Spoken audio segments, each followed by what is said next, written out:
They tell you the West was built by hard men and harder choices. The truth is, it was built by people who survived what should have destroyed them. This is the story of Harlan Cross and June Wilder, where loss turns into resolve and scars become a reason to keep going. In a land of dust, blood, and silence, everything started with $50 laid on a dirty table. Before we kick off this adventure, don't forget to hit like on the video and let us know in the comments where you're watching from.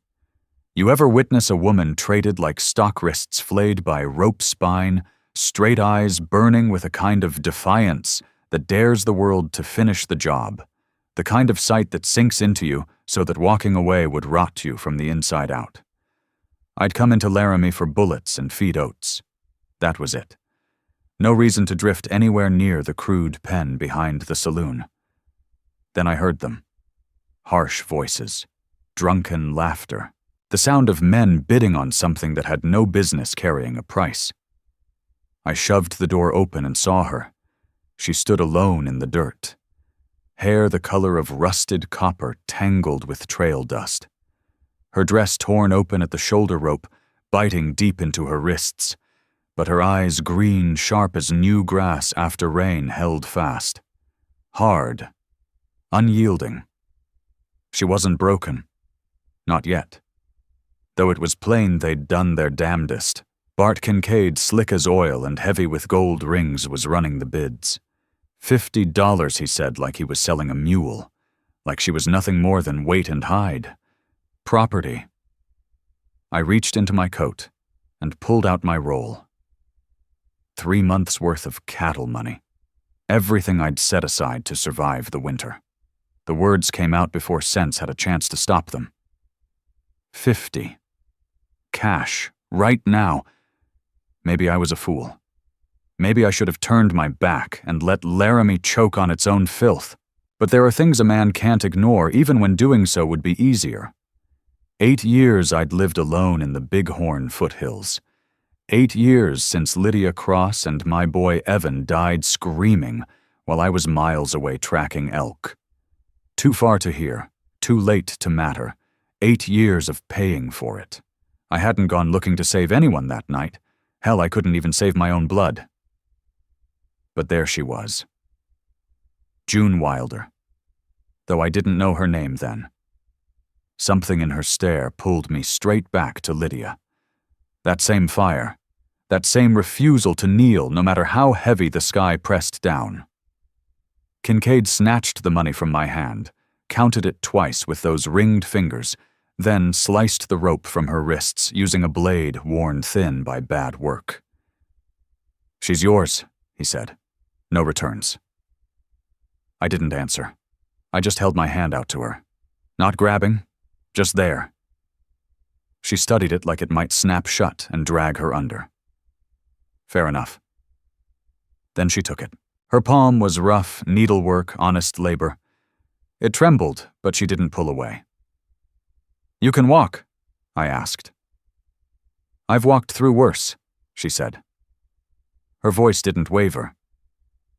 We moved through the saloon together past sneers and reaching hands. One drunk tried his luck fingers lifting her skirt. My hand dropped to my revolver. He reconsidered fast. Outside, the Wyoming night cut clean and cold. Stars crowded the sky like broken glass. Cinder waited at the hitching post, my buckskin gelding steady as bedrock. The truest companion I'd known in 8 years. The best friend I'd known in 8 long years. "You ride June?" nodded. I swung up first, then lifted her onto the saddle behind me. She paused before wrapping her arms around my waist. The kind of hesitation that told a story all by itself, likely the first time she'd touched a man by choice in God knew how long. We hadn't gone 50 yards down the black road when Don Mercer came stumbling after us. Big. Ugly. Mean in the simple way. One of Bart Kincaid's dogs. He lurched out of an alley with his pistol raised, drunk enough to sway. "You stole the boss's property." I slid down from the saddle slow. Cinder read it right away, stepping sideways to keep June out of reach. "She ain't property. Boss paid good money. My fist cut him off. Broke his nose clean. His gun fired wild, punching a useless hole in the sky. Mercer hit the dirt, hard blood pouring, and didn't try to rise. I picked up his pistol, popped the cylinder, let the rounds spill into my palm. Then I tossed the empty iron at his boots.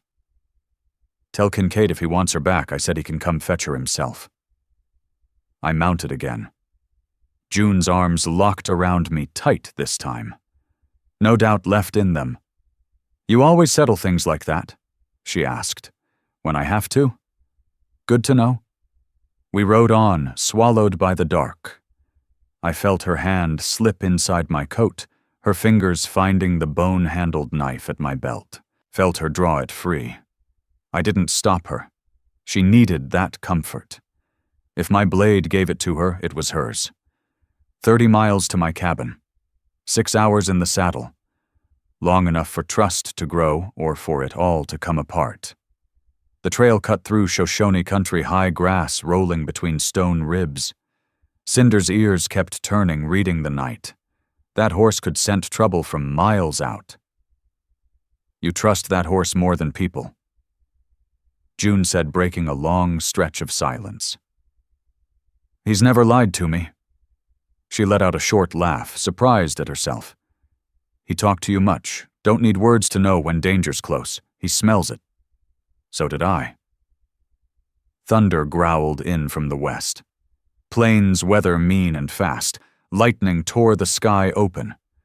I spotted a rock shelf ahead, just big enough. We slid down and pressed in beneath it. Bare room for 2 souls and a horse. Cinder's flanks shuddered against us as rain hammered down like thrown nails. She stood close enough for me to catch her scent, sweat and fear, and something clean underneath that pulled tight in my chest. I hadn't stood this near a woman since Lydia Cross died. Hadn't wanted to. You're bleeding, June said. My knuckles were split from Mercer's face. Without asking, she tore a strip from the hem of her dress, already ruined, and wrapped my hand. Her fingers were steady, practiced. Seamstress hands, sure and useful. Her touch was careful. Gentle. Lightning split the sky, and in that white flash, our eyes locked. For one heartbeat, something stirred inside me, something I'd buried the day Lydia Cross died. Want. Clean and sharp, and dead wrong. I pulled my hand back. Thank you, she said quietly. You paid $50 for me. Least I can do is keep you from bleeding out. I didn't buy you. She looked up. Then what did you do? I had no answer. No words for what drives a man to hand over his winter savings for a stranger. The rain kept pounding, and we sat there without speaking, inches apart, close enough to feel warmth, too far to reach. When the storm finally broke, an old Shoshone man sat on a boulder ahead of us. Must have been there all along. I swore under my breath for missing him. He lifted one hand. Peace. Your horse is strong, he said in rough English. His face was weathered like carved wood. You treat him like brother. He is my brother. The old man smiled, reached into his pouch and held out strips of dried venison. I took them and nodded my thanks. Bad men that way, he said, pointing south toward Laramie. You go north, safer, Bighorn. That's where we're headed. Good land. He touched his chest. I am Red Willow. I know your cabin. Sometimes I leave meat. So that explained the antlers I'd find by my door some mornings. I'd thought the hills themselves were being generous. Thank you. Red Willow turned his gaze to June Wilder. She is strong, like river after rain. Do not break her. I won't. He pulled a small leather pouch from his belt and pressed it into June's palm. Willow bark. Pain. Healing. Then he was gone, slipping back into the grass like smoke. June stared at the pouch. He was kind. Shoshone usually are, I said. It's white men you have to watch. She let out a short, bitter laugh. I'm starting to learn that. My cabin sat low in a fold beneath pine-covered hills. rough logs sealed with clay, a stone chimney leaking wood smoke. It wasn't much. One room, a loft, a table I'd built myself, but it held the wind back. Cinder nicked softly when we rode in. Home. Inside, June took her time looking around. The place was spare. Clean in a lonely sort of way. A harmonica hung by the fireplace. Lydia's knitting needle still lay on the mantel, rusted and forgotten. "You can take the loft," I said. "I'll sleep down here. I can take the floor." "No." I didn't leave room to argue. "You've been sleeping on dirt for weeks. Take the bed." She opened her mouth to protest, then stopped. She stopped. Swallowed. "Thank you." I handed her one of my old work shirts, faded blue cotton, worn soft by years of sweat and weather. She held it like it was worth more than money. Then she stepped into the corner to change. When she came back, the shirt hung to her knees, sleeves rolled up. She looked younger that way, exposed, fragile, and it tightened something in my chest I didn't want to name. "I can cook," she said. "You don't have to. I want to." Her voice held steady. "I need to do something, anything, to feel like I'm more than what they paid for." So I let her. She found potatoes down in the root cellar, salt pork hanging from a beam cornmeal tucked in a tin. Within the hour, she had a stew simmering that smelled like order, like home, like the life I'd lost. We ate without speaking. The food was good. Too good. It dragged memories up I'd spent years trying to bury. The last real meal I had was... She trailed off. "Doesn't matter," I said. "Tell me." She looked up, surprised. "My mother's wedding, before the wagon train." She swallowed. "I kept a piece of her dress, just a scrap, shamrock stitched into it. That's all I've got left." "I'm sorry." Why, she asked. "You didn't kill her." "No," I said. "But I know what it's like to lose everything." Her gaze sharpened. "Your wife? And your son? Lydia Cross? And Evan?" The name caught in my throat. 5 years old. Loved chasing rabbits. He'd bring them back alive, keep them in a box until I made him let them go. I stared into my coffee. Guilt tastes bitter. Memory darker still. I was hunting when it happened. Raiders. Don't know who they were. Didn't matter. By the time I got back, I stopped. They were gone. Lydia tried to hide Evan in the cellar. They found him anyway. June Wilder reached across the table and laid her hand over mine. "You couldn't have known. I should have been there," I said. "And you'd be dead too. Maybe that would have been better." "No." She squeezed my hand hard. "Because then you wouldn't have been in that saloon. And I'd still be." She didn't finish. She didn't have to. We stayed like that for a long while, hands resting on scarred wood. Two broken people wondering if broken things could still hold. At last, she pulled her hand back. "I should sleep." "Yeah, but neither of us moved." "Why did you really do it?" she asked quietly. "Why did you buy me? I want the truth." I studied her, then truly saw her.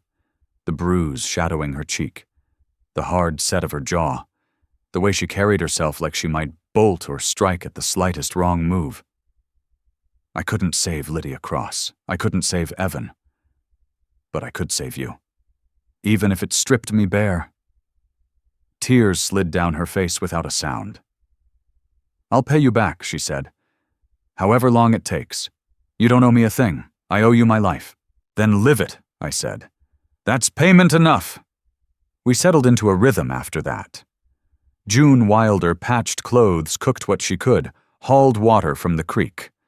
I worked the ground, checked traps, saw to cinder. We moved around each other like two people learning a dance, careful, courteous, always aware of a brush of fingers or a shared breath. Awareness isn't indifference, though. One night, June sat by the fire, mending the sleeve of my coat. She'd found the scrap of embroidery, her mother's shamrocks, and was stitching it into the pocket as a patch. Her hands were quick and steady, the needle catching lamplight. I sat at the table rifle in pieces, pretending to clean it. I wasn't fooling anyone.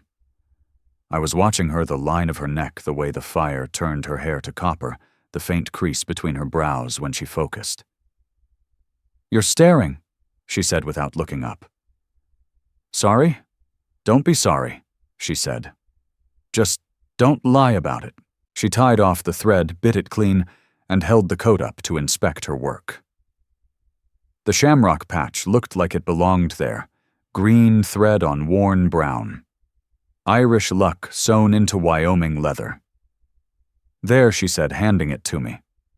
"Now you're carrying a piece of my mother and me." Our fingers touched. Neither of us pulled back. "June, don't." She stepped away fast. "Don't say it. Not yet. Why not? Because I don't know if I'm ready," she said. "To hear it, to feel anything besides fear." I stood, took a single step toward her. Just one. "I'm not going to hurt you." "I know." She hugged herself. "That's what scares me. All my life men have taken from me. My father drank himself into the ground. My mother married a man who beat her. The wagon master ran when the raiders came." Her voice tightened.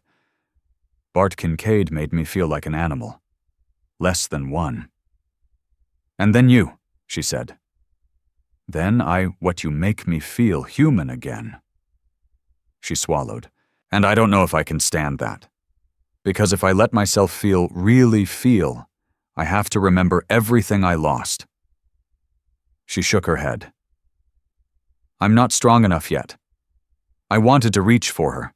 I wanted to pull her close, to tell her she was tougher than she believed. But I understood why she needed space. Time. I'd needed 8 years of it myself. "I'll wait," I said. "For what?" "For whenever you're ready." She studied me for a long moment, then gave a small nod and turned away. She climbed the ladder to the loft, leaving me alone by the fire. I stood there holding the coat, her mother's shamrocks stitched into the pocket, wondering if waiting could ever be enough. Wondering if anything could mend wounds like ours. 4 days later, just after dawn, trouble rode in. I was feeding Cinder when I heard hoofbeats hard and fast. 2 riders coming up the trail. I knew the sort before their faces came clear. Hired muscle. The kind Bart Kincaid sent when he didn't want his hands dirty. "June." I called low. "Inside. Now." She was down by the creek scrubbing clothes. She looked up, saw my face, and didn't ask questions. She grabbed the knife I'd let her keep and ran for the cabin. The riders pulled up 30 feet from my door. The bigger one swung down first, mace holler. A scar split his face from temple to jaw, and his smile was all grind. "Morning, friend. We're here for Mr. Kincaid's property." "She isn't property. Kincaid says otherwise," Holler replied. "Claims you stole her. That's a hanging matter." The second man slid off his horse behind him. Small, wiry, twitchy. One hand glued to his pistol. Lowell Pike the Rat. Known for killing men in saloons and bragging about it after. "I paid $50, I said, keeping my voice level. Fair and square. "Kincaid decided that don't cover it," Holler said. "He wants the girl back. And the money. He can go to hell." Holler's grin widened. "Wrong answer." He stepped forward. Pike followed. My hand hovered near my revolver, but I did the math, quick 2 of them, one of me and June inside. If lead started flying, she'd be caught in it. "You really want to die for a whore?" Holler asked. "Say that again," I said, "and I'll kill you with my bare hands." He started to laugh. Didn't finish. I drove a right cross into his face, all my weight behind it. Holler staggered back, blood spraying from his nose, then came at me roaring.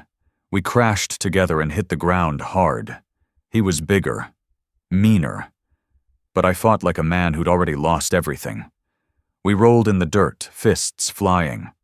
I got on top and hammered his face until my knuckle split. Then a gunshot cracked the morning. White-hot pain tore through my shoulder. I rolled off Holler, clutching the wound as blood slicked my fingers together.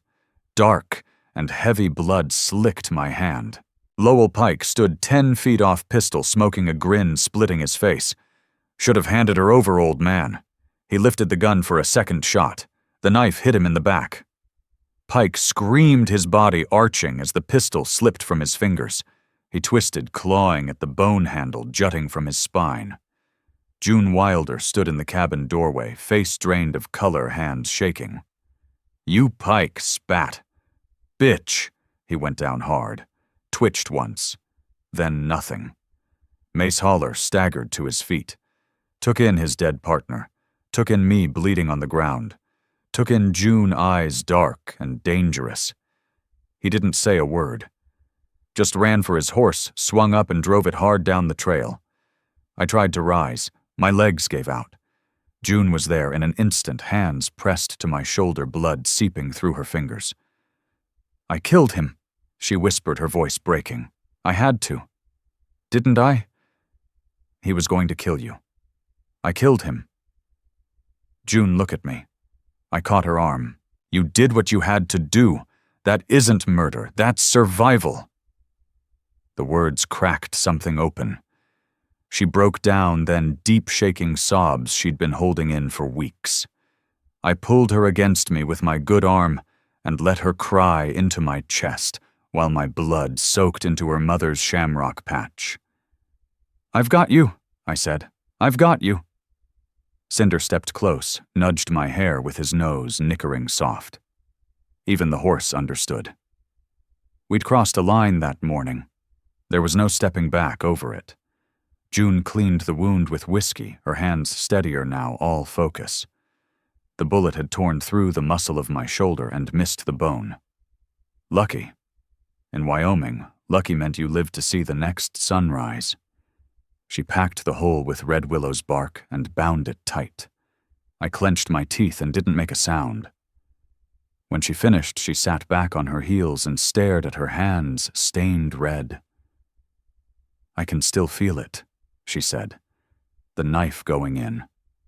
The way it stuck. The way he screamed. First time I asked." She nodded. "First time someone tried to kill you." She let out a sharp, bitter laugh. "Third." I shook my head. And here I thought my life was hard. "It was," she said. "It is." She looked at me, then eyes fierce. "I'm not sorry." "Good," I said. "Don't be. But I'm scared of what it means, of what I'm becoming." "You're becoming someone who survives," I told her. "There's nothing wrong with that." She stood and walked to the door, staring out into the morning light. She stood at the doorway, staring at where Lowell Pike's body lay folded in the dirt. "We should bury him. We will," I said. "Just not today. Today, you rest. Tomorrow we deal with the dead." She turned back to me. "What if they send more? They won't. Bart Kincaid is a coward. He hires men because he won't risk his own skin. Now his muscle's dead or running scared. He'll cut his losses. You sure enough." She came back and knelt beside the bed where I lay. For a long moment we didn't speak, just looked at each other. Two people who'd walked through fire and somehow come out breathing.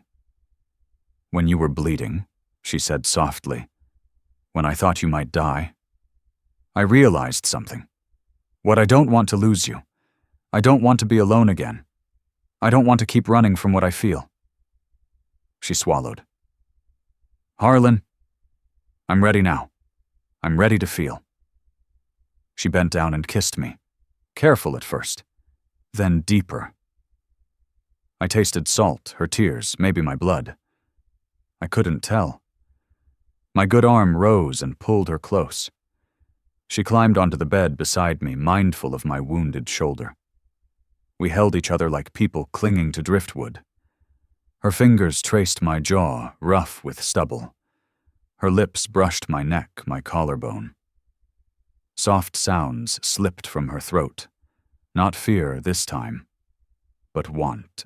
She worked the buttons of my shirt with shaking hands, pressed kisses to the scars on my chest, old marks from old fights. "I can't promise easy," I said when we finally paused. "This life is hard. This land doesn't forgive." "I don't want easy," she said. "I want real. I want you." "Then you've got me," I told her, "for as long as you'll have me." We came together slow and careful, her body against mine, soft curves meeting muscle and bone. The way she gasped when I kissed her throat, the arch of her back, her hands in my hair on my shoulders. She moved above me, firelight catching copper in her hair. And for the first time since Lydia Cross died, I felt something other than hollow. Afterward, she laid her head on my chest, listening to my heartbeat, steady, strong, alive. Outside, the sun climbed higher. Cinder grazed in the yard. The body out there would need burying come morning. But for that moment, there was only warmth and breath, and the feeling of finally being home. We buried Lowell Pike at the edge of the property. No marker, no words were said. The ground was stubborn and packed hard. It took 3 hours. When we were done, June Wilder leaned on the shovel and looked at me. "You think he had family?" "Probably. You think they'll miss him?" Maybe, I said. "Probably not the way they should." She nodded slowly. "That's the worst part, isn't it? Dying and nobody really mourning you." "Yeah," I said. "It is." That afternoon we planted an apple tree beside the cabin. June's idea. Something living. Something that would grow and give back. Something that said we weren't passing through. I dug the hole. She set the sapling in place and packed the soil around its roots. "How long before it gives apples?" she asked. 3 years, maybe 4. "That's a long time." "It is." She brushed the dirt from her hands and looked at me. "You planning on staying that long longer?" she said softly, answering herself. "If you'll have me, I'll have you." Cinder wandered over, sniffed the young tree, then nudged June's shoulder with his nose.